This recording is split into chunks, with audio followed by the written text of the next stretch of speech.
Go on. Okay, boys, we are live. Welcome back to Pitch Talk and welcome back to our segment here called Take a Touch. We were discussing backstage about this women's football, women's Ballon d'Or going on as well. Like I didn't even turn the light on so people can't even see me properly. There we go. But yeah, H, what's currently going on? I know they announced Mariana already showed the little highlights. Have they done Aitana yet? Bro, they're talking about the trophy, bro. Nobody needs to know the backstory and the history about it. Just announce who's winning. This is just a money scam for them, bro. They're using this as tax write-off, man. It's a tax write-off. It's the tax write-off for these up, man. Money laundering. They'll say that the event cost them 20 million to run. They just write it off. It probably is. It costs 20 mil to run the Ballon d'Or. No, I'm just saying. Does the winner get money? I'm actually not too sure. Well, like, take the trophy and go home, bro. What the fuck? That's it. And you even pay for your own flight to get there, bro. You're making millions a year. You're complaining about 100 euro Ryanair flight, man. Keep crying. Well, you know when like Van Dijk and all these men go, do you think that like Liverpool pay for their flight like it's a work trip expense? Yeah, they just put on the Amex. So you just slap on the Amex. Honestly, you don't even pay and then claim it back. You just give them a card. You just pay. Just put the VAT on there. Everyone just sends Van Dijk 10 grand on rev, and then he books the. Well, yeah. When that gets announced, let us know who wins the Women's Ballon d'Or. But boys, I wanted to touch on obviously the big game that happened on the weekend: Arsenal versus Man City. For me personally, watching that game as an Arsenal fan, seeing the lineup, like I told you guys backstage as well, it just gave me the ick. This manager, I really don't believe in this manager whatsoever, like at all. I've washed my hands with this guy. I cannot back this. I genuinely cannot back this because there's only so much excuses you can actually make for this guy and say he's a rookie manager and blah blah blah. But the guy seems to make the same mistakes like every single year. Remember when Havertz first came in, where he was fixated and wanted to prove that Havertz can play in midfield, even though it just never worked, and he just kept persistent with it for the first couple of games, and we kept dropping points. Do you know when he tried Lacazette as a centre forward in that 21-22 season, didn't really work.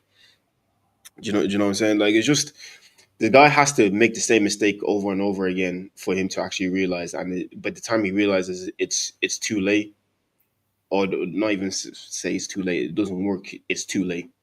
Do you know what I'm saying? And just the lineup, it was spineless, it was cowardice, it was weak, and that's the one key factor that I picked up from seeing that starting lineup. It was just weak. It just showed that, like Wal Rodri said that 2 years ago, where he said that we didn't have the right mentality at that time to go beat them at the Etihad. The manager didn't have the right mentality going into this game because you can't even use the excuse that you're dealing with injuries, you're struggling, blah blah blah. We've gotten so much depth this summer that people were complaining when Declan Rice didn't start a game against Nottingham Forest. We genuinely actually have depth now, and to go with a midfield tandem of Mika Marino, Declan Rice, and Zubimendi, it doesn't work. Do you know what I'm saying? And I'll stick on Declan Rice and Mika Marino specifically because they've played about 12 games together. In that time, boys, they've only won 4 games. They've drawn about 6 and they've lost about 3. I think I'm pretty sure. You have to work out the math on that, but it just does. It genuinely does not work. It doesn't yield results. There's no creativity in there, and especially now with I think Gyökeres just won the Gerard Muller Trophy for best striker in the world, basically. So basically, right now, theoretically, if you want to go by the facts, we have the best striker in the world in our team. But yet, in the big games, you're not able to create one single chance for him. Not even in the big games. Not one single chance has been created for Victor Gyökeres since he's been at Arsenal. I won't really count the chipped lob pass that Calafiori did where he ran onto it against Leeds and cut in and finished. That was just more of a hopeless ball. Nobody actually slid him the ball to say, here, boss, go on, put down the back of the net. Nobody has given the pass that Reinders gave to Haaland against Arsenal. Has anybody seen that type of pass being made for him? No. And if factually, we have the best striker in the world, and we have not been able to create 1 ounce of a chance for this guy. You know what I'm saying? And then just the whole, even when we scored that goal, seeing the celebration of the team, seeing the celebration of the manager. Boys, I wasn't live. I was doing the watch along on TikTok. I was screaming at the TV saying, "Grab the ball, let's go again." Why you running to the crowd? I'm seeing all these guys running to the crowd and they're hugging and all this type of stuff. I'm looking at them thinking, "Are we winning?" I genuinely have to ask myself, "Are we winning? Are we winning this game?" Why the hell are you running to the crowd? Martinelli, I know you've had a shit time, but brother, grab the ball and go again. Yes, there was a VR check, but the mentality has to be right. Grab the ball, put on the center circle, stand up, and look at City players in the face and say, let them know you're here. You want to win it. You want to fight, but they're too busy doing family FC, hugging each other, slapping them in the back of the neck. I'm seeing the manager running the touchline. I'm thinking to myself, what is going on? Genuinely, what is going on? Then I'm seeing reactions um, of other fans online and all this type of stuff. They're going crazy with the celebration for the goals. I'm seeing different watch parties and all that kind of stuff. People going crazy, and I'm kind of sitting there to myself thinking, am I like a Debbie Downer or something like that? Like I don't see the big whoop about it. We scored an equalizer at home that we shouldn't even have to do if the manager just set up right and the mentality was right from the get go. Do you know what I'm saying? And now, like I even had a back and forth with someone on Twitter because I was saying that celebration wasn't for me, and he was saying to me, "Oh, did you not celebrate when Arsenal scored?" I said, "Oh, of course I did. I'm a fan at the end of the day, but I wasn't jumping up and down. I wasn't thinking, oh, it was more. My celebration was more relief because if we had lost that game, oh my god, if Arsenal had lost that game, can you imagine what the world would be like right now?" You know what I'm saying? The type of smoke the manager would have held as well would have been ungodly. They might have to resign that night because nobody would have had time or patience for him because nobody's gonna hear it. Nobody's gonna hear it because the Mika Marino experiment didn't work against it didn't work against Liverpool. The Mika Marino experiment didn't work against Bilbao. The Mika Marino experiment did not work against Manchester City. But for some reason you keep wanting to persist with it. I know Mika Marino scored 4 goals in 2 games for Spain, but the level of talent that Spain have in their squad is not even comparable to Arsenal Football Club.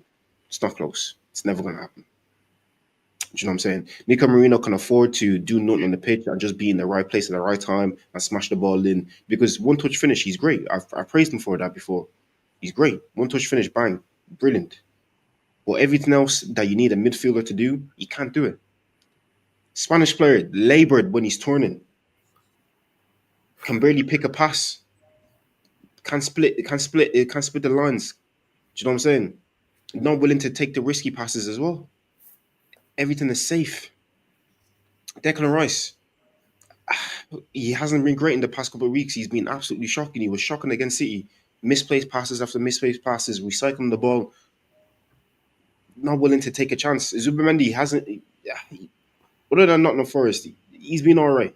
He hasn't been great, but at the same time, I can't really give too much guff to this guy because he just came to a new league, adapting to everybody, adapting to this absolutely diabolical, saddest tactics that Arteta is trying to employ as well, thinking that you can. I know this. There's an age-old saying of defense wins you leagues, but this guy is really trying to use the defense just to win you the league, and that's just not going to happen because yeah, fair enough. Your defense, you have one of the best centre backs in the world in Van Dijk, or the best centre back in the world in Van Dijk. Liverpool do, but you guys at least do the smart thing of negate a little bit of defensive cover because you have such great attackers and you're able to platform them so well. But Arsenal are doing the complete opposite, where this guy is so fixated on defense and control that he's negating the attack completely. And now that we have attackers, they don't know what to do because they never had to attack. It's been set pieces and corners. That's what we do. It's just a dead brand of football. It's a cowardice brand of football that you rather play with handbrake on because Again with City having been, I have respect for City, but I don't respect City in this moment in time because they can be get at. Do you know what I'm saying? You can get at them. You can actually put pressure on them. You can bully them a little bit to a certain extent. I've seen it. Tottenham went to their yard and bopped them off the pitch. Do you know what I'm saying? Brighton put hands and feet on them as well. Would you not say Arsenal have a better squad than Brighton? Arsenal have a better squad than Tottenham, but they have better managers in the sense that the managers are willing to actually play football and willing to attack. I'm willing to know, okay, yeah, we might concede a goal or two, but I trust my players and I trust my defense that if it really gets to it, they'll deal with it. They'll put out the fires. Do you know what I'm saying? The senior players will step up. The attackers will do their thing in front of goal. But this guy is so scared. I don't know what it is. And like I've said, the manager has never given me the ick before, and I feel so weird now. I'm just looking at him like a loser. Like you're just a loser. That's who you are. And they keep telling me this manager is generational, but he's not generational anything. He's a I don't even want to say what I really want to say, but this guy is not a he's a politician. He's a good car salesman. That's what I've been calling him the past couple of weeks. He's a good car salesman. He can give you all the lip service, tell you, the car has a certain amount of miles, blah, blah, it's going to last you so long that you get on the road and 50 miles in the car, you're hearing smoke coming from the exhaust. You know what I mean? Now the alternator is not turning as it should do. Do you know what I'm saying? The fact that the car is cranking, you're thinking, what the hell have I bought here? Do you know what I'm saying? Like this, I don't know. I'm not even angry. I'm just disappointed. Do you know what I'm saying? I'm disappointed because I gave you the benefit of the doubt against Liverpool. Cool. We said it's Anfield. We haven't, like we discussed at the time, Arsenal Football Club have not won at Anfield since we were all in secondary school. That's how long it's been. We're all pushing 30 now. Do you know what I'm saying? That's genuinely how long it's been. We gave him the benefit of the doubt. You still wanted to persist it with Bilbao. You're lucky that Trossard and Martinelli were just on one. And then even to get onto them two as well, even when they scored those two goals, I made a TikTok and said that these people, their niche is coming off the bench. I don't want to see them starting any games. What does he do in the very next game? He starts Trossard on the left wing. For what reason? Cowardice, weak, spineless. That's what our manager is. He's a coward.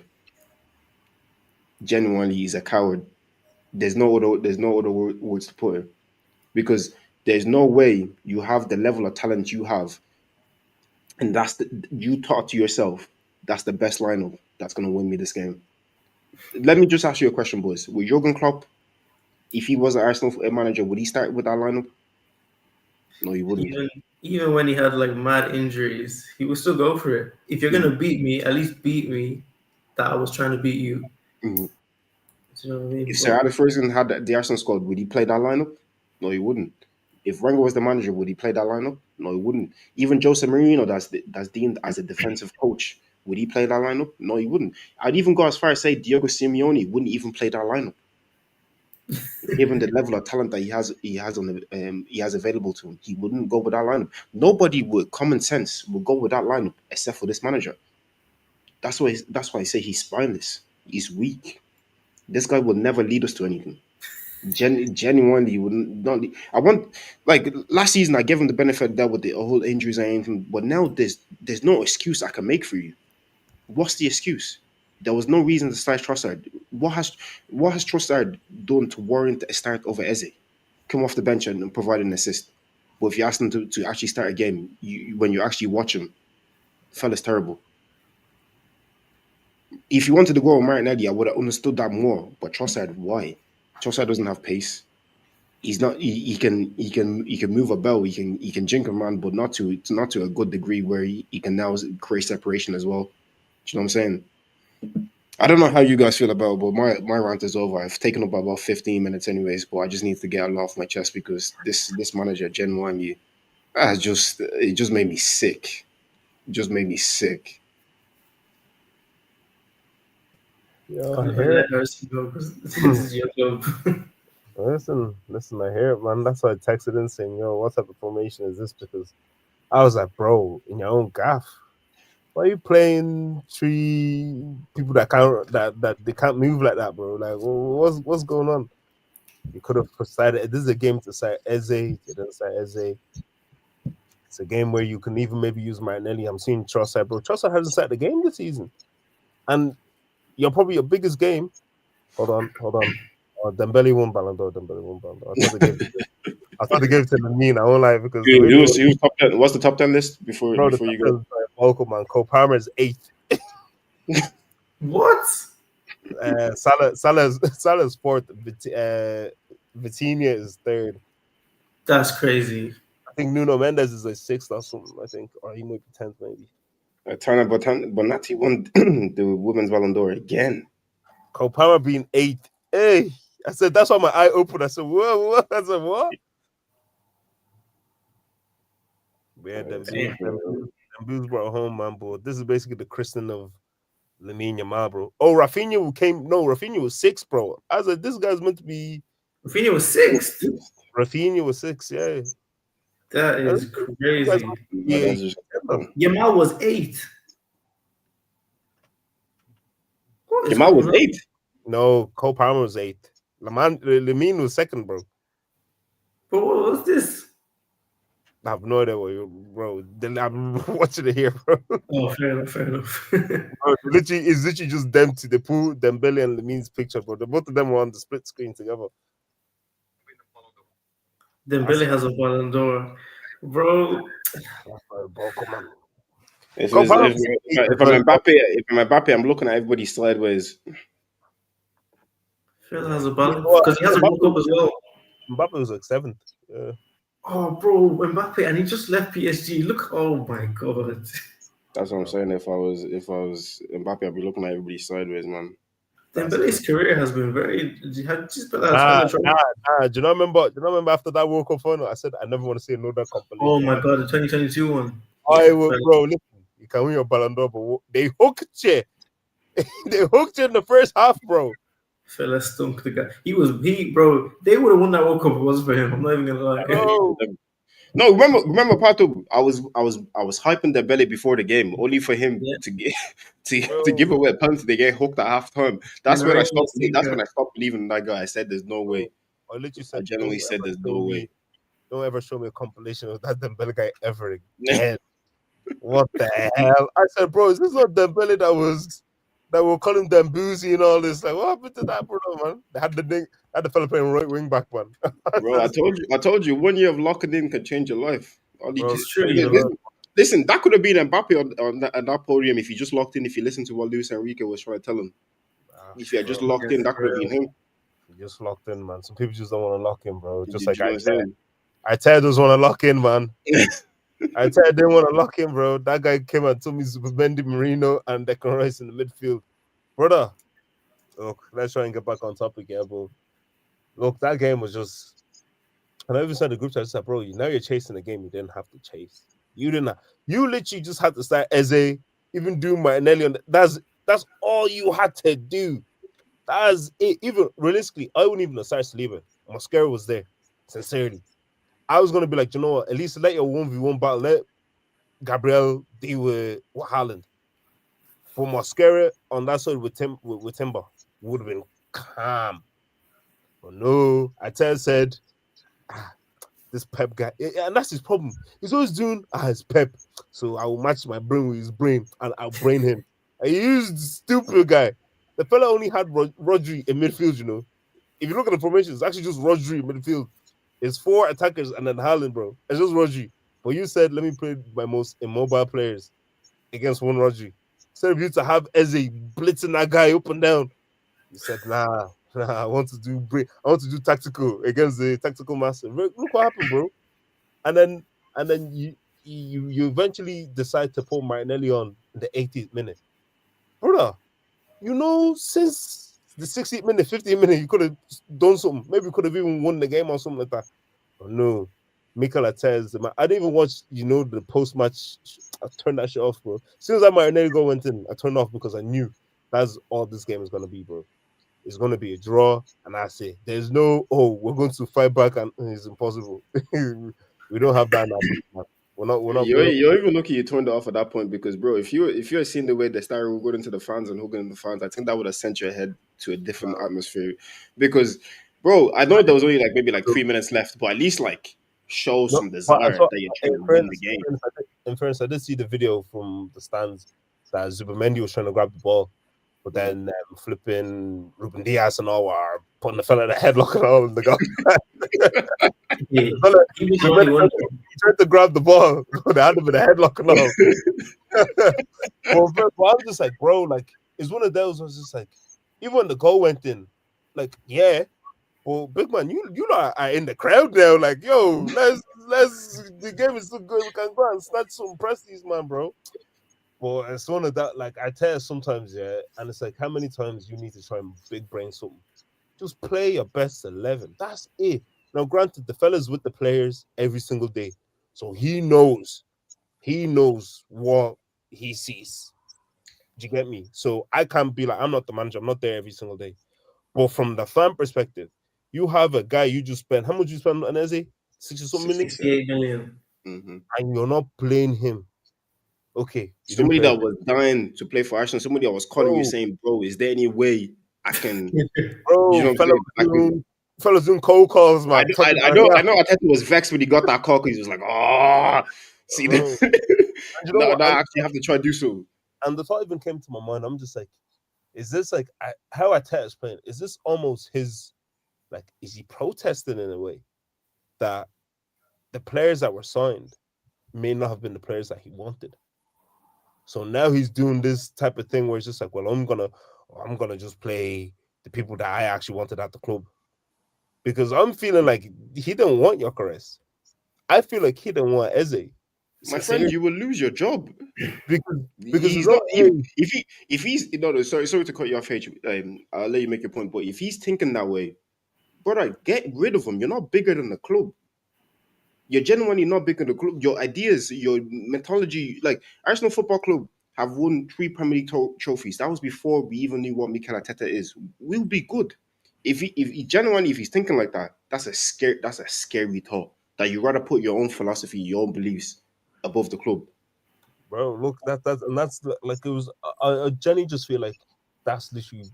I probably feel like that's what he's doing, because again, from a logical standpoint, there is no way you have Victor Gyökeres and you sit there and watch the game, even as a manager. Do you not just say to your boys, yeah, someone just try and play true ball. Someone maybe just try and knock one over the top, because how Arsenal try to feed this guy is with crosses. Brother, look at the goals he scored last season. They will play to him, play to his feet. He can turn, he can use his body. He let the shot off. But no, it's everyday cross. Bro, how are you gonna try and cross the ball in the midst of Ruben Diaz and flipping whoever else is midfield? Boy, you think he's gonna win that header, bro? He's not gonna win that header. Play the ball to feet. Do a true ball in. We have bro. Madueke was cooking. Was whipping up that little Rico. It's not Rico. It wasn't something already. He was cooking him. Had the fella on bread, on brown bread. Fella was toasted, man. But no, even when he made the substitution, he left Trossard on. I said, "My God, this man is a madman." I said, "Oh my God!" I think I heard. Yeah, we heard now. We heard now. We didn't know at the time. We didn't know at the time because me at the time I was thinking, I was on stream again at the time. I said, we don't care what we heard. Jamie, I don't care what we heard. All I know is that Trossard fella has done nothing. He has no fucker. Bro, I didn't even take off Trossard and put on Wanyeri, bro. I don't know, even tell Calafiori, you play left wing. And I'll put on Lewis Skelly. Bro, like, I don't understand. Like, bro, I don't understand, bro. The shit just baffles me. But I'm just like, you're not doing logic. You're doing, let me be a mastermind, bro, so people can come and clap for me because I did. It's almost the same shit Mourinho did with Pogba, trying to play Pogba as a DM, so that if the shit actually worked, they say, this guy, he unlocked Pogba's full potential. He turned Pogba into, and now he's a worker. Brother, sometimes just play the people that will do the job for you. That's it. Football isn't hard. Do you know what I mean? Like, football actually isn't a hard game, bro. If you told me, Arsenal, put your best 11 for Arsenal, Trossard, you pack your bag. You go back to Belgium, bro. Are you crazy? You're not gonna sniff that pitch, bro. You're not even gonna on If the you're playing coach, for bro. the under 23s on Saturday, bud, you're okay. Brother, I'm telling you, bro. I will say, who's there? Marino, you two go and eat your paella in Spain. Get out. Eze is playing. Martinelli has to play that game. And then that's it. And I say to them, feed Victor. Anytime you see the chance, I'll be like, Victor, make your runs, front post, back post. Those make the runs. These guys are talented enough to find you. They're not professionals for no reason. They are talented enough to find you, bro. Just trust them. Keep on making a run because guess what? If you don't feed your striker, he's going to start making runs. And then when you finally do play the ball, he's not going to be there because guess what? He didn't think you niggas were going to pass him. So that's why I'm just like, I tell you, yeah, listen, you have nice guys in your club because that's what you know how to manage. Because if that was any other top quality player that knows his worth, that has won trophies, they will slap your mouth. They tell you you're crazy. They tell you no, you can't do that. Do you think you can be doing this stuff to like Lewandowski? You would have dragged your head by now and be like, bro, give me the ball. You know what I mean? Well, look, it was a draw. Martinelli. I knew there's a Brazilian in you somewhere, bro. I thought that ball even went out. I can't even count. At the time. But Martinelli, he's shown again that, look, he can do something for the club. Listen, I still don't want to see him start next week, if I'm being honest. But he's shown us that, you know what, when it matters, he can produce something for us. So, well done to Martinelli. Well done. And again, my bad again to Madueke. Brother, you can kick ball. Sorry. You know how to play football. Sorry.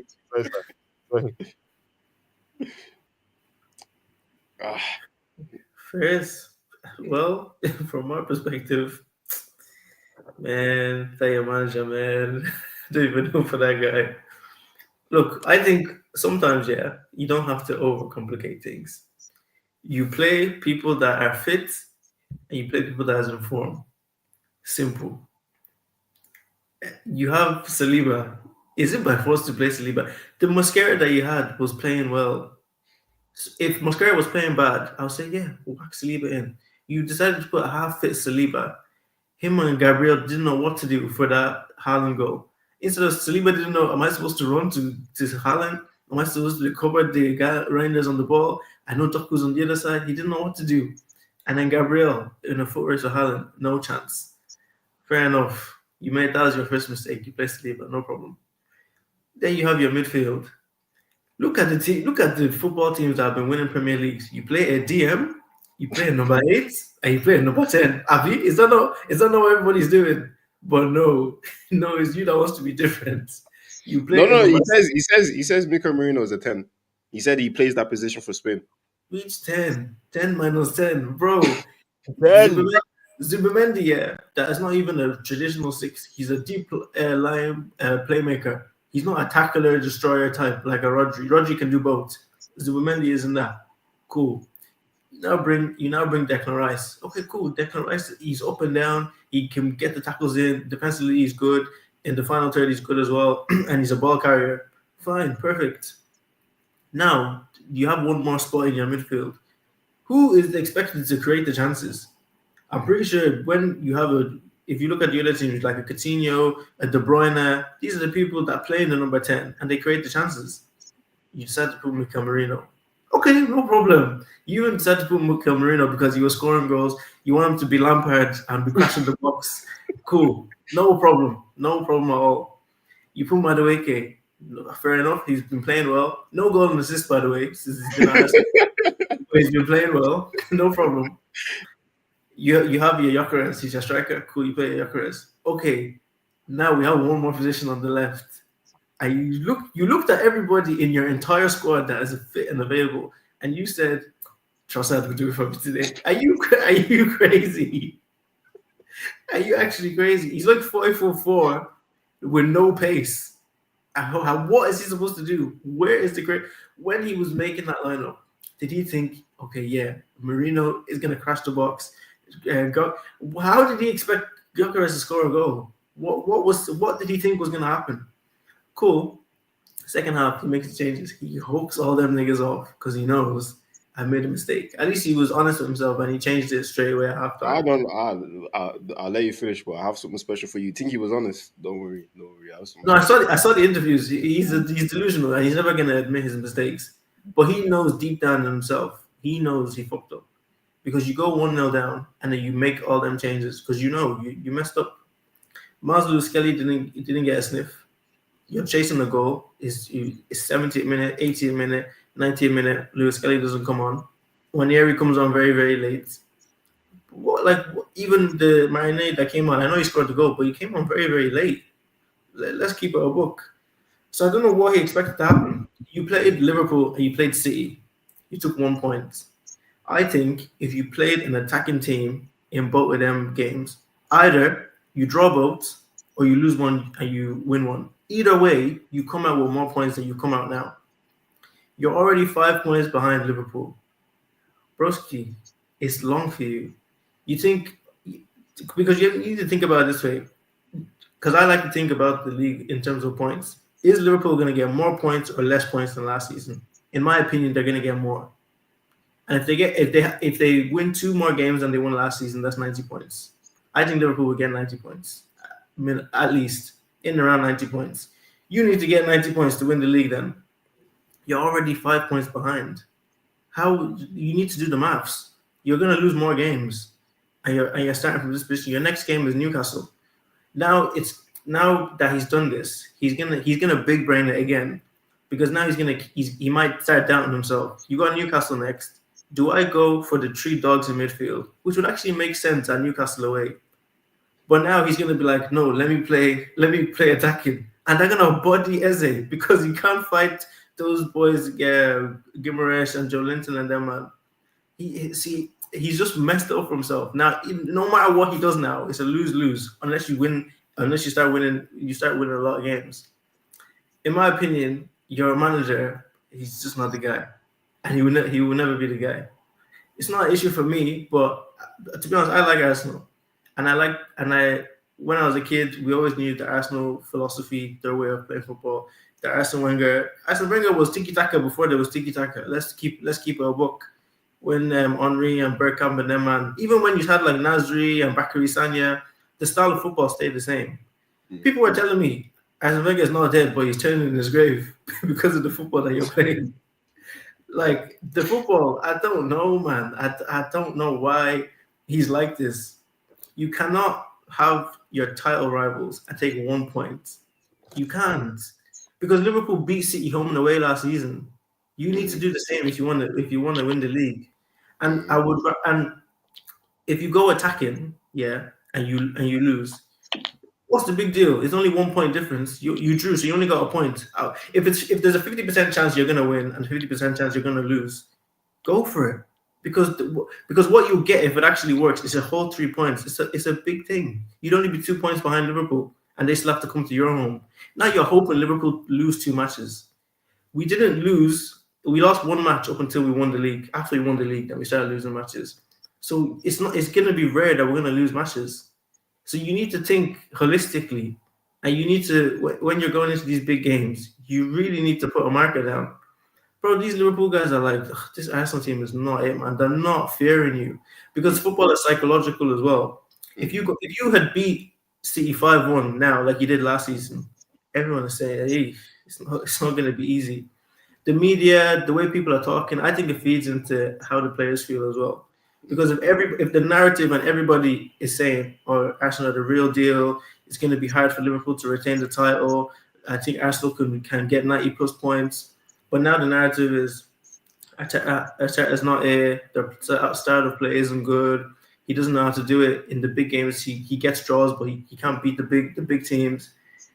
It's psychologically, even the Arsenal players are looking at that like, maybe it's true, man. This manager, what? Eze's like, why didn't he play me?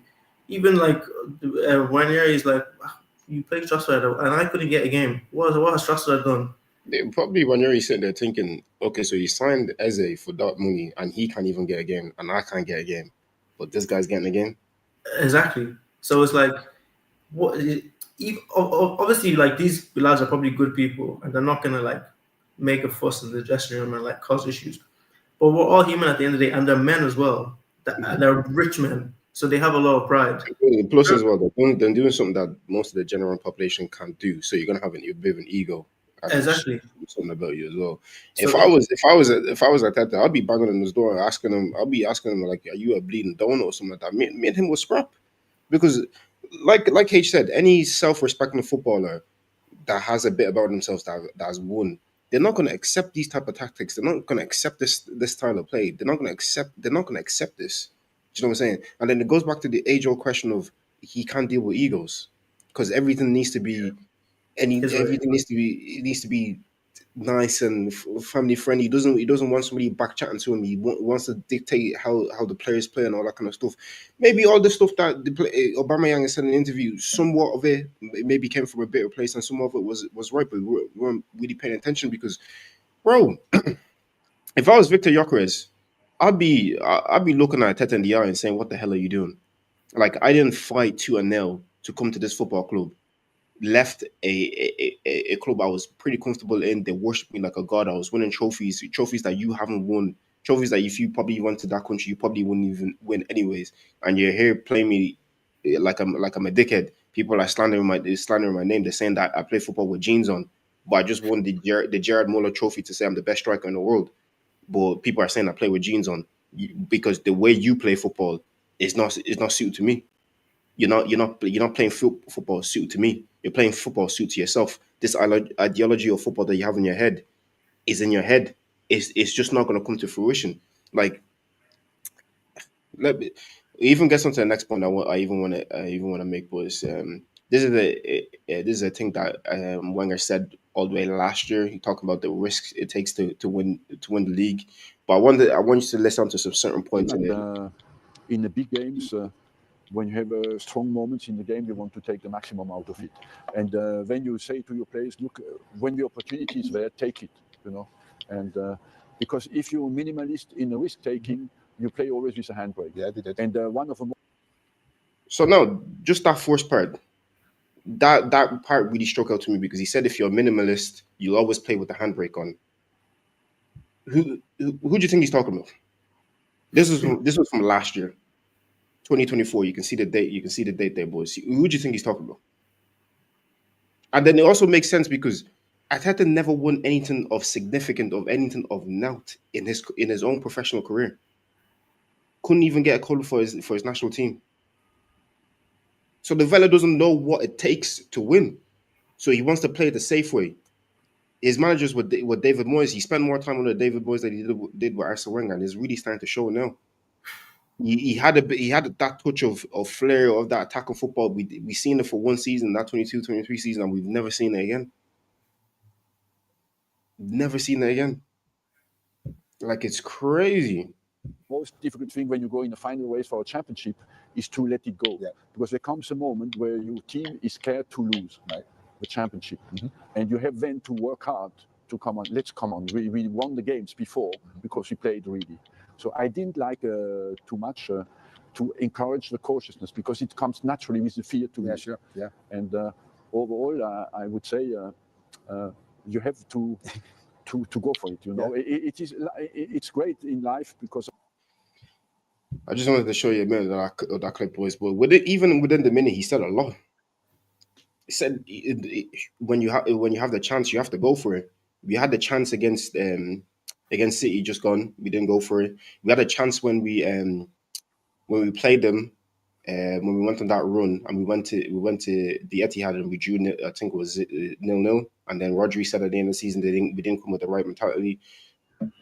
That was the chance. That was just chance to go for it. Do you know what I'm saying? We had another chance to go for it against Villa when all of a sudden he went with the same lineup for 12 games in a row, won every single game. Then for some reason decided to switch it up and lost. Do you know what I'm saying? This manager doesn't. His risk assessments. He doesn't do the risk assessments at the perfect time because that wasn't the Villa game wasn't the time to take the risk. Villa at home, Villa does historically in the last couple of seasons have been a hard game for us. Why would you change a winning formula at that moment in time? It doesn't make sense. But from that clip, boys, what's your opinions on that? You know what? I think if Arteta manages to win a Prem or Champions League for Arsenal, it may be the worst thing to happen to Arsenal. Genuinely.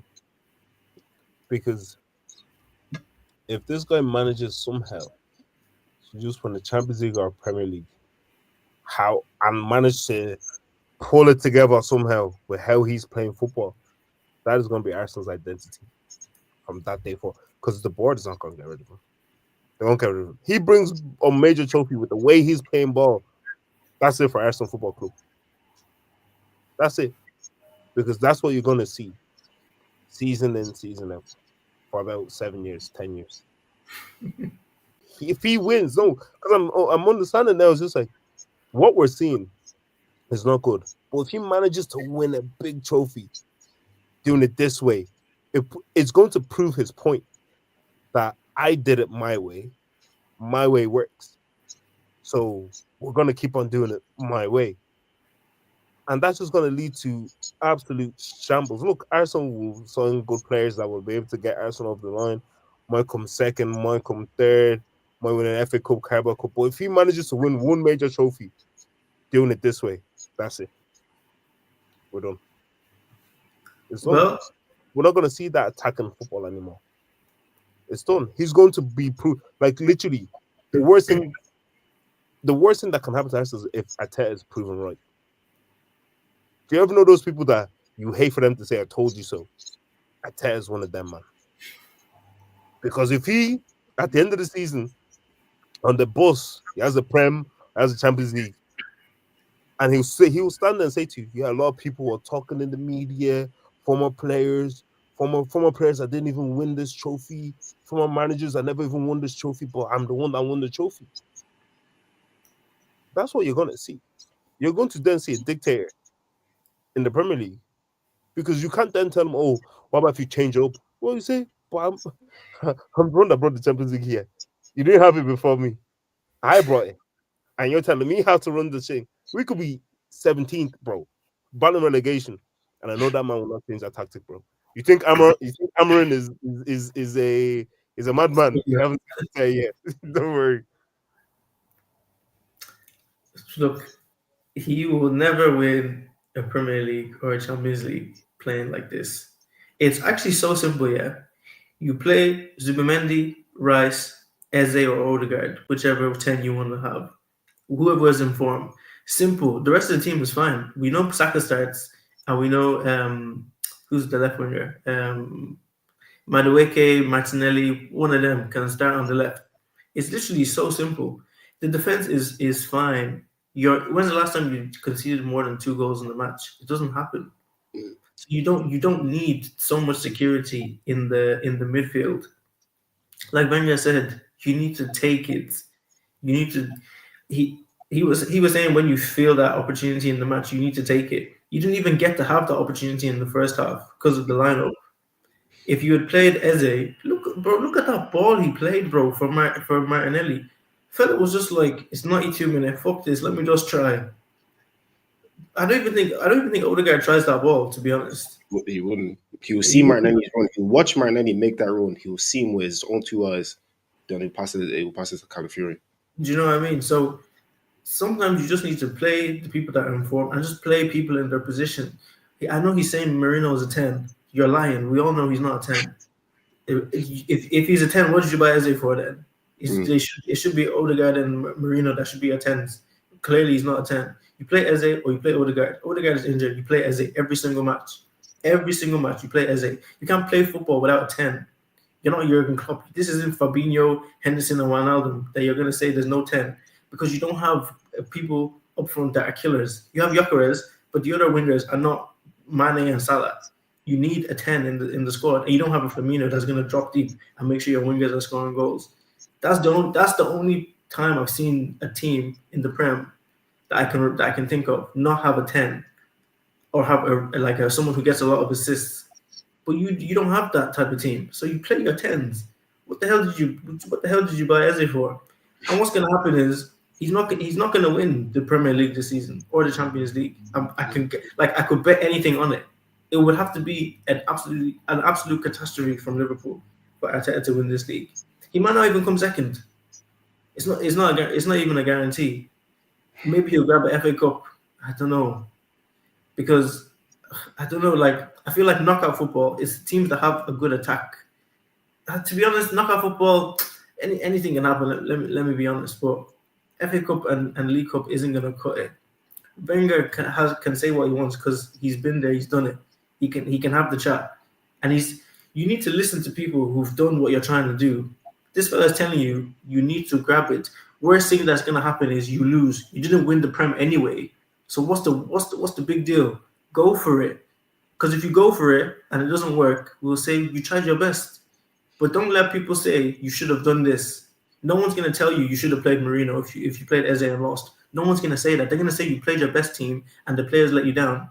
Don't let it be your fault. Let it be put the players in the position to go and win the game. And if they lose, it's on them. It's not on you. We'll say what else could you do? You bought the players. You played the players in the right position. You put the right tactics. If the people are not finishing the chances or the people are not playing the passes that are obvious, it's not your fault. But he's just not got it in him, man. There's a lot of different managers that I think would be better with this squad. And I feel with him as well. I feel like he's trying to use stats to get his way into winning the title, because all this type of stuff I've seen this float around ever since obviously his first title challenge. They both played 118 games. Pepper's won 79. We've won 77. Look, we've lost less games than them, but that's to be expected because they won 2 Premier League titles. They won a Champions League in there. They won a Super Cup in there. They won a Club World Cup in there as well, because they've went for it. Do you know what I'm saying? Like, see, especially the games won, the 77 and the 79 that they have. I feel like in that season where Rodri said we didn't have the right mentality, if we had just beaten them, City themselves, or just beaten Aston Villa, we would have had a league title as well. We would have had a major trophy as well. But this guy as well, like Wenger said, he's constantly playing with the handbrake on. Constantly so scared to lose. Like, this record looks great.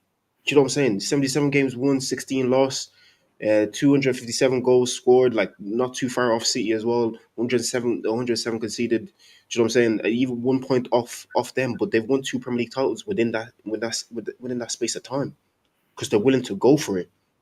Pep is willing to platform his players and say to them, when you get to the final tour, like what's Pep saying? He says, I'll coach the team onto the final tour, and the final tour I leave it up to you. Mm-hmm. That Arteta is not trying to do that. Arteta is trying to coach them in the final tour as well, and it's not working. It hasn't worked since that 22-23 season. And I'm pretty sure that season as well, he wasn't really coaching. It was Xhaka that was being his coach on the pitch, telling players where to be, Odegaard as well to a certain extent, and just Martinelli and Saka just exploding at the right time. Obviously, taking Jesus taking the heat off them when he first came in as well. You know what I'm saying? Like, all these stats, they're nice, they look good, it's great. But I keep saying it all the time. I don't want to be the king of stats. All these records and all this type of stuff. Now they're celebrating, saying, "Oh, he's the first manager to go 5 games undefeated against Pep." That's nice. Do you think Pep gives a shit? Pep couldn't give a bollocks, because Pep will say, "I have 6 league titles. I have a Champions League. I have a Club World Cup. I have multiple FA Cups. I have multiple League Cups." This guy's not even able to deliver one. Not even Carabao Cup. But Carabao Cup we haven't won in 33 years. Not even a Carabao Cup. Do you know what I'm saying? So all these stats are nice, but when is this guy gonna look at stuff like this and say to himself, you know what, all this stuff is nice, but I actually want to win? When you look at the last 2 fixtures, it says Premier League titles, and you're seeing City 2, you're seeing major trophies, you're seeing 6, and for yourself, you're seeing 0 and 0. As a man, are you not embarrassed? As a worker, are you not hungry to strive for more? But does it seem like you want to strive for more? You're content with where you're at, because all the optics, all the fill tilts, the XGs, and all this type of stuff, they're all in your favor. But football is not played on paper; it's played on the pitch. I need to go for it on the pitch, and this guy simply does not go for it on the pitch, because if he did, we'd had at least 1 Premier League title in there, at least, since he first challenged.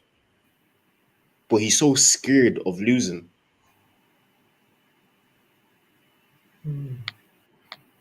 Like it genuinely doesn't make sense to me.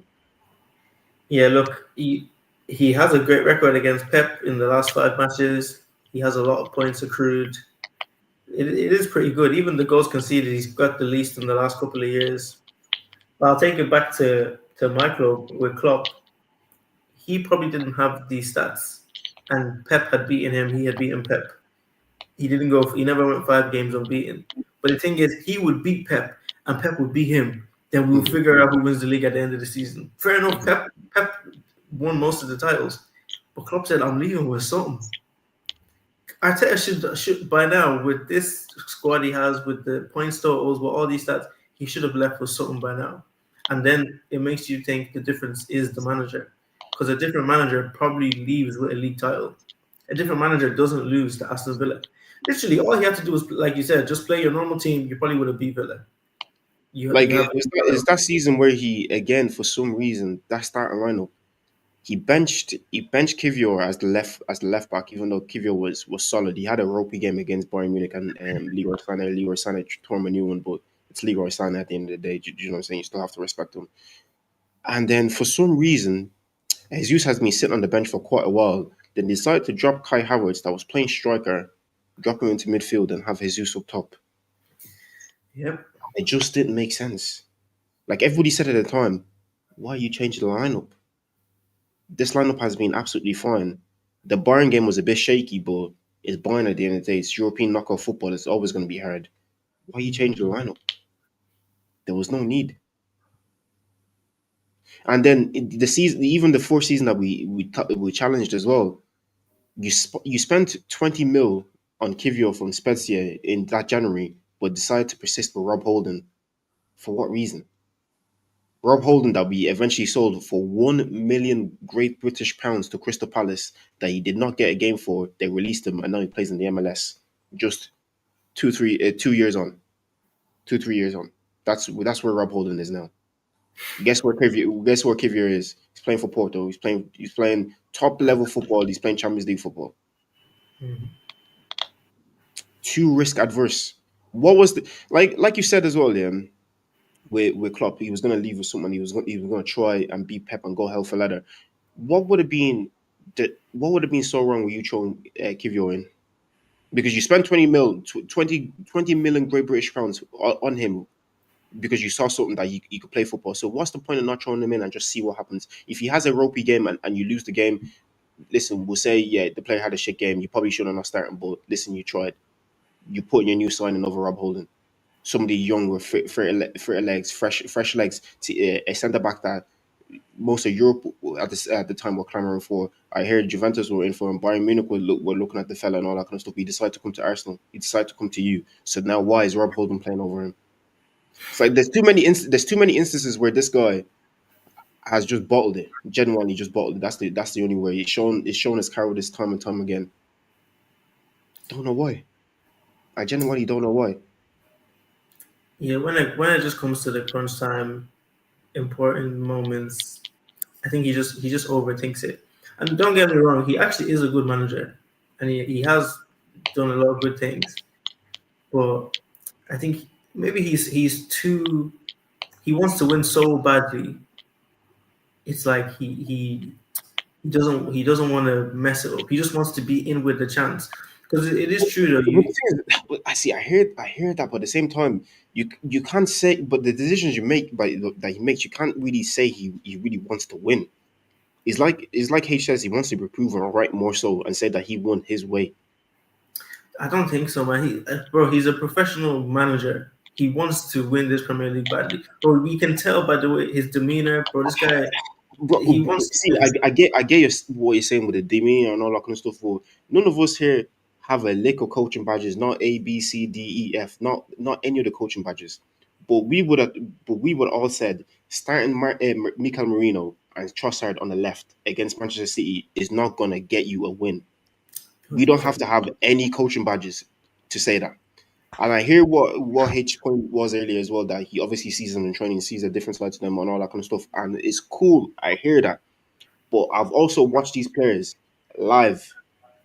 Some of them live, most of the majority of them on TV over and over again, where I'm watching analysis about them, watching their strengths, their weaknesses. That Man City game was not made for Mikel Merino. That Man City game was not made for Leandro Trossard. Not for them to be starting anyways. Maybe come on and do something. Maybe depending if we're winning or if we're losing.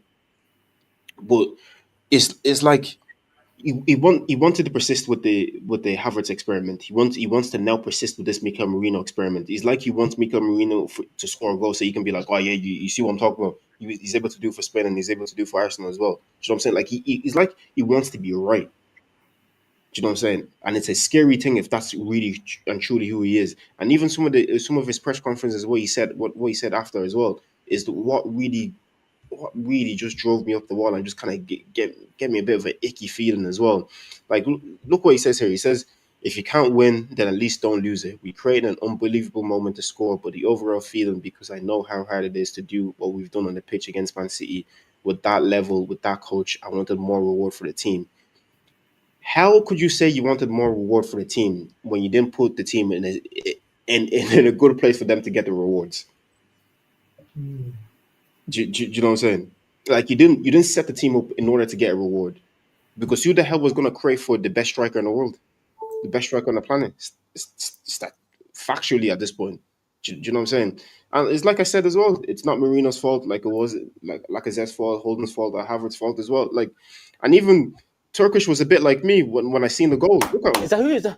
That is a fucking finish, Martinelli. Oh my days. Stop celebrating. Go get the ball. Let's go, brother. Let's go. Go get the ball, everyone. Why has everyone gone mad? Let's go. Get the ball. I'm devastated.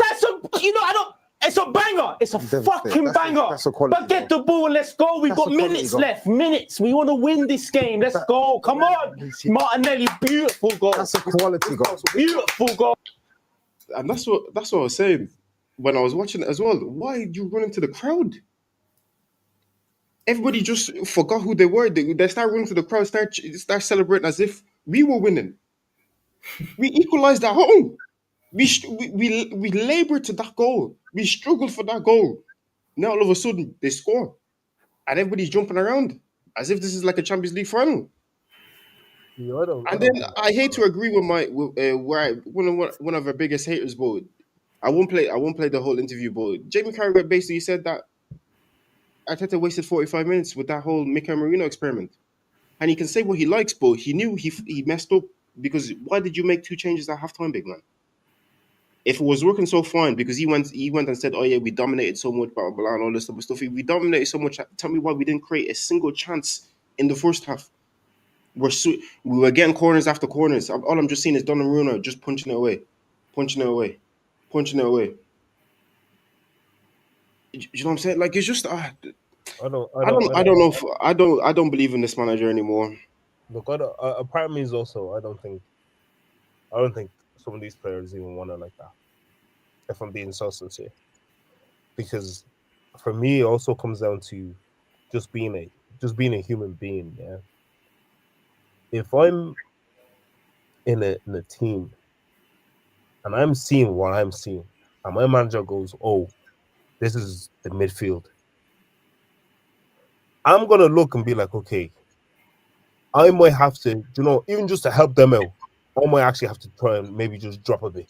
Or I might just have to even call for the ball a bit more to try and relieve that pressure off them, because I think that midfield is probably going to like, you're a professional athlete. You can read a game of football. Even you looking at that team sheet, okay, shit, I won't lie.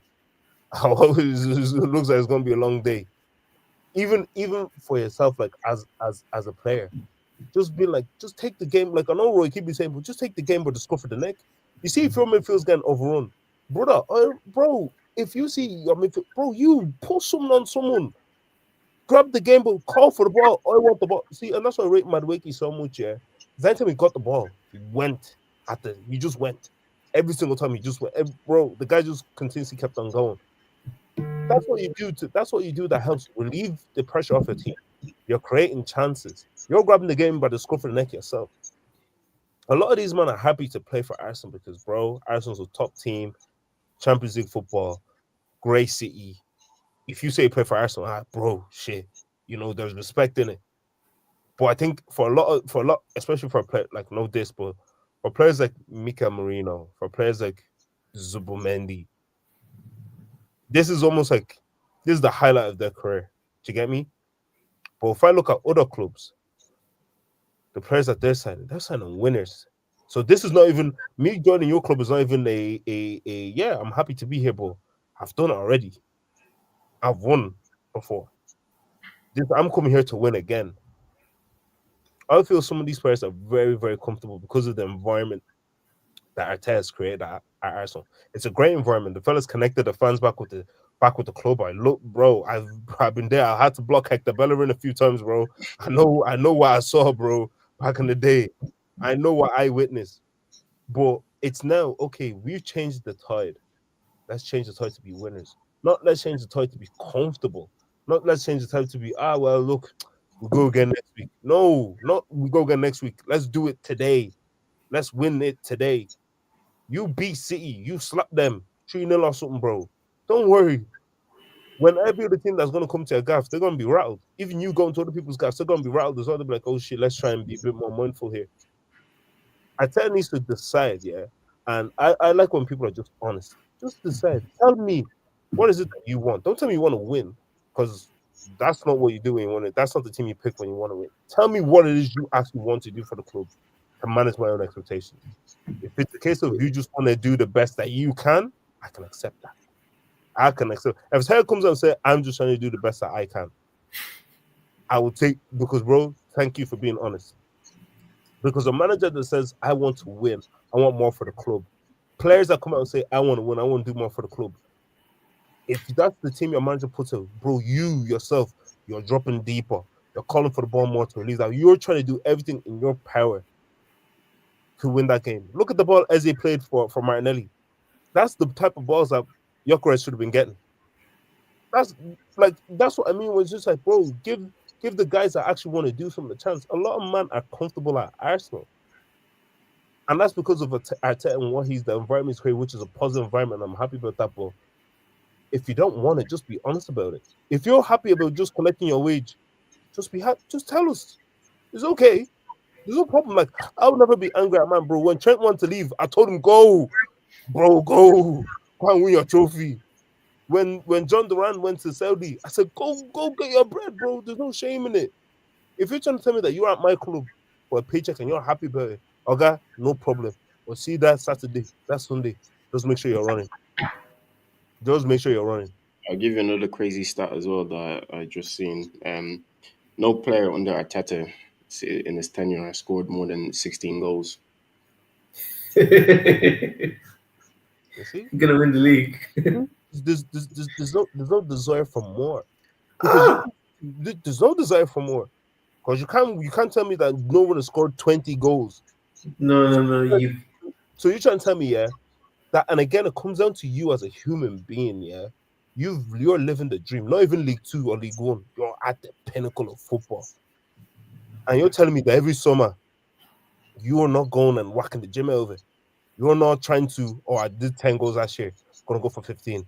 I did 15 last year, I'm gonna go for 20. I did 20, I'm gonna go for 30. That's how you win titles, bro. Salah's in the gym. His age mates, even niggas younger than him, are winning Ballon d'Ors, but he's not letting that affect him because he said, you know what, yeah, when it's all said and done, my accolades are gonna speak for themselves, bro. And that's it. That's what it comes down to. Your desire to want it. If you don't want it, it's okay. I can never pressure somebody to want something. It's okay if you don't want it, bro, but just not at my club.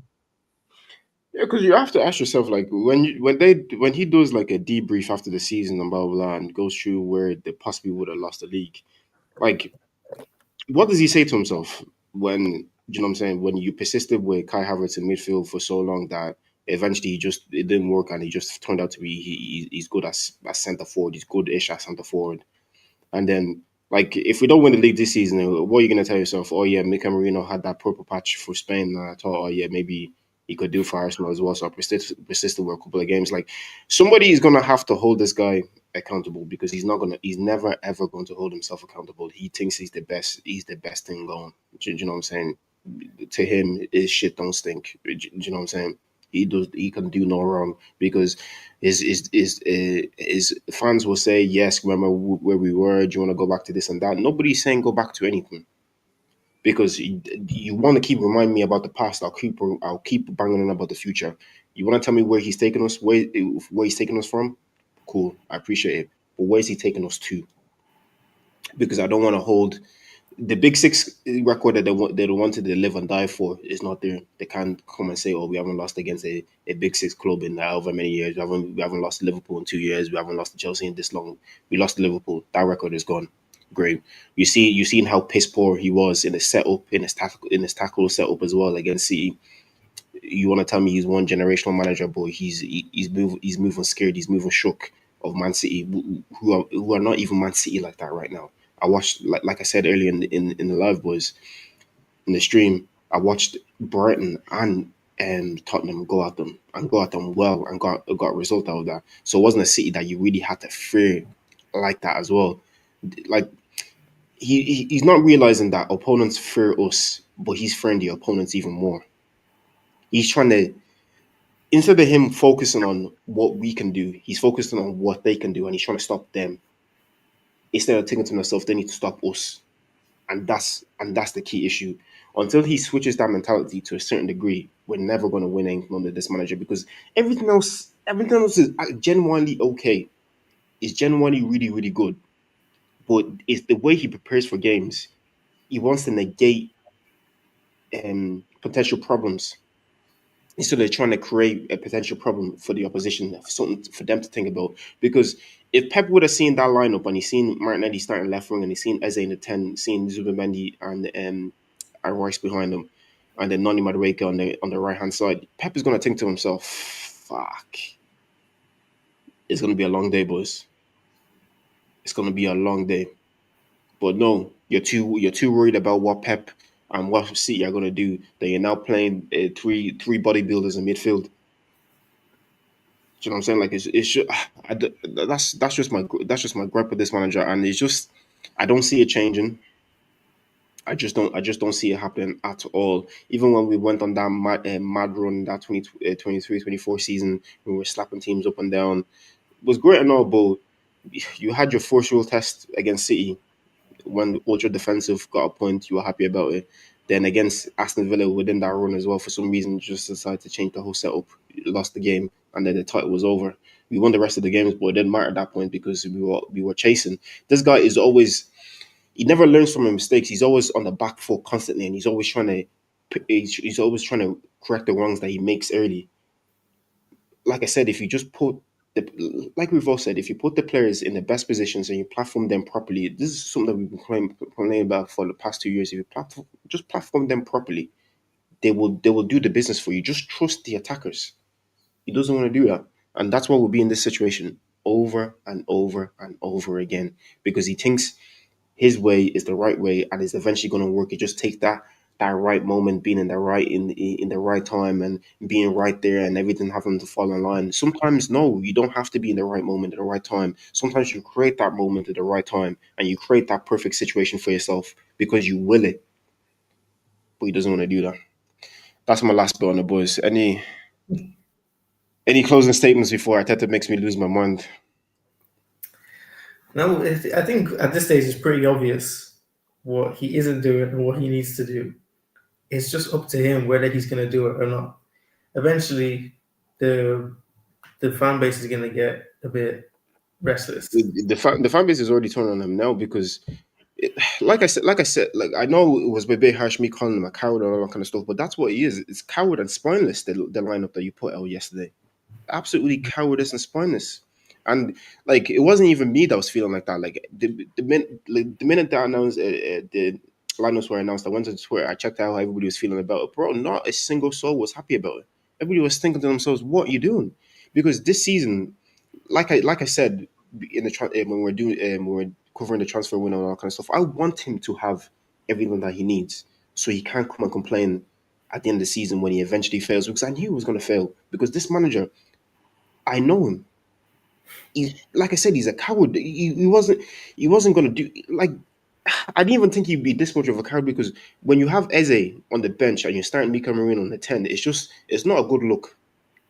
no matter what game it is genuinely not a good look. Unless you're playing like Port Vale or something, it's not a good look. If it's a Premier League game, you shouldn't be doing that. You genuinely should not be doing that. And the fact that he has everything now and he's still persistent with kind of like bomb squad lineups where it was like bare bones he just had to go with what he had to go with. But now, mate, you have options on the bench. You got Manueri to renew his contract for what? You got Eze begging and pleading with you on the phone to come to the club for what? You got Victor Gyökeres wanting to fight the whole of Portugal for what? do you know what I'm saying? So it's like you can't keep doing this and then just expecting people just to give you time. Like at the end of last season, when you failed winning the Premier League, you went on the podcast and you said to ourselves, you said to the fan base, you just have to be a little bit more patient. How much patience do you think I should have? Because that's the question I'd love to ask him as if like you put yourself in my shoes. How much patience you want me to have for you? How many times do you have to do this dance? Because you never show me anything different. Living like a cheating boyfriend, man. That's not my patience, bro. Well, do you know what I'm saying? I've done it already, bro. Like I'm just begging them to actually play players in their position and platform them properly. I'm begging somebody that's a professional licensed coach to play players in their positions and watch what they can do for you. Bro, what's the board doing is my question, man. Because after that, bro, if I'm a board member, I'm on the phone straight away. Yo, big man, I didn't drop 50, 60 million for you to be keeping them. They're not collectible watches. They're just keeping them in your gaff, bro. Yeah? You go and use them. Play them. This is not that money doing fall from the sky. Imagine you as a board man, you guys have brought money to buy these players. And this is what the manager is doing. This is how the manager is managing your money. If they would have sacked him. If that was your investment banker, you would have sacked him. What do you mean? You could have bought Nvidia, but you went and bought one stupid English stock like this, bro. Like, what do you mean? You want the ball startup. Like, what do you mean? Start with no trophy. That's what you were telling me. Bro, look, I've said it. I've seen Arteta for what he is, man. That guy is protesting. This is the only way. It's the only way. He is protesting because you do not look at your bench and say, damn, look at all my collectibles. and then bring your shakers to come and play the game. And then he tried to say, oh, they're not on the bench, they're finishers. Broski, start them. Bro, finish the game from the beginning. Don't finish the game at the end of the game. Finish it at the beginning, because even as you're talking, I was deep and I was just like, bro, how did this Pep guy do it? Yeah, because Arteta is acting like he's the first manager that's ever encountered low block in his life. So when Pep was dragging people 5-0, 4-0 every week up and down, they didn't do low block for him because he played his 10. But he was still winning games. He was still feeding his striker. I tell you, how about you get the cones out, you get the mannequins out, you start telling your players, this is how you play true ball. This is how you do over the top. This is how you whip it in, Tefi. You know? Maybe you start doing that instead of telling them, send them in the classroom and be showing them diagrams and whatnot, bro. We don't care, brother. This is football. Football is played on the pitch. It's not played. It's not played with technical, bro. Do you want to be Amarin to be sitting there in the rain doing with your tactical board, bro? Nah, bro. Kick the ball. That's it. Well, Eze has the skill set. Bro, what's that guy's name? Crystal Palace striker. Mateta. Eze was playing with Mateta. He knows what to do. He knows how to play with that type of striker. He didn't play with jinky, silky, number 9s that want to drop deep. And brother was just a big bully. He knows how to play with those type of man. And you have a Gyökeres. Gyökeres is obviously at a completely different level to Mateta, but some of the attributes are similar. Gyökeres has a bit more attributes, but Eze knows what he's doing, man. Just play the people where they're supposed to play. It's literally as simple as that. Bro, the other thing is, I genuinely feel, that because of the backlash he's received from this weekend, that guy's gonna play everybody in the right position. That guy said this people are Bro, going I genuinely think we have to bully this guy. We have to bully him. None of that car salesman talk, that politician speak that he likes to do. You have to start bullying him because you know when you press him in interviews, he doesn't have anything to say back. When I pressed him about playing Mikel Merino midfield, he wanted to say, "Oh, nobody asked me about Bilbao." You're lucky we didn't ask you about Bilbao because Trossard apparently came and saved you. Because if we bro. didn't win that game, you drew that game and you drew this game as well. I swear to God, people will be asking Arsenal to give you your P60 right now, Bro. right? Because When you caught life, you when caught Frank life in Lampard those two games. when Frank Lampard was scoring goals, did you ever see any Chelsea manager say, "Here, you should play up top"? Did you see any manager? Hey, Word. go on, play up top, He literally never did. bro. When Jared was even scoring goals to midfield, did you see any man apart from when legs were broken? They say, Even then. "CV, bro, these players will turn around and say No, to but you, I thought would have looked at Lampard in the eye and said, bro." I think you're a striker, And, bro. and you know the problem is Marino is like Arteta, because Arteta will tell Marino play up top. Marino go, yeah, go on. You're not play your position. Did they boy ball, The one difference between Arteta and Mourinho is not mad. He's not a mad person. bro? He has sense. You Bro, know what I mean? it's actually ridiculous, bro. And then you look at like Liverpool, for example, bro. Come and see everybody bar Szoboszlai, and that's just because of injury crisis. Everybody plays the position. I'm not seeing McAllister doing auxiliary forward, bro. bro, Do you know what I mean? I'm not seeing anybody do auxiliary. Even when You Trent don't was you there, don't you don't see you don't see Endo popping up on the left wing. bro. Even Bro. when Trent was there, he was a flipping right back. I saw him in his position. Bro, they've been screaming, "Oh, Ekitike can play left wing, so Issa can play up front." And he's lost it hardly. Fellas are number 9. I'm gonna play him number 9. What do you mean? They want, bro. That's what I tell would even do. Pull a 6'4" someone guy on the left wing. Pierre Crouch on the left wing, bro. Oh my god, Pierre bro. Crouch making diagonal runs. Bro, look, all I knew is the day when I saw that line, bro, was out. I missed most of that first half. When I came in, I said, "What the fuck?" I said, "Bro, who we playing?" You know, I doubted myself. I was like, I thought we're playing City or something, or maybe it's Norwich. I don't know. Maybe it's one of these other City teams or something like that. Bro, against Pep in your gaff. That's like basically someone coming to your house to rob your gaff, and then you have a baseball bat, then you say to him, "No, you have the baseball bat." Hey, look, brother, you want to just do defense? This guy said, "No, I'm just gonna do defending this whole game, bro." But then when the shit got scary, then you decided, "Oh shit, I have a gun under my couch." Bring the gun from the beginning. Bring the gun. Kill them, bro. I tell you, he's been bullied, bro. I'm telling you, next game, Newcastle, he's gonna put everyone in the right position, bro. I'm telling you, bro. But yeah, boys, we'll leave it there anyways. Like I said, I can't have Arteta come and kill me, but it's just this manager. I'm washing my hands with him. I don't expect him to do anything of note at all this season. And then when it eventually blows up, I wonder what the board is going to do. They're going to have a tough decision to make on their hands. Stick with the man that's brought your club back to success, but it is simply not going to get you over the line, or sack him off and try win it all. We'll see how it plays out. We'll find out on the next episode of Dragon Ball Z. No, I'm joking. But,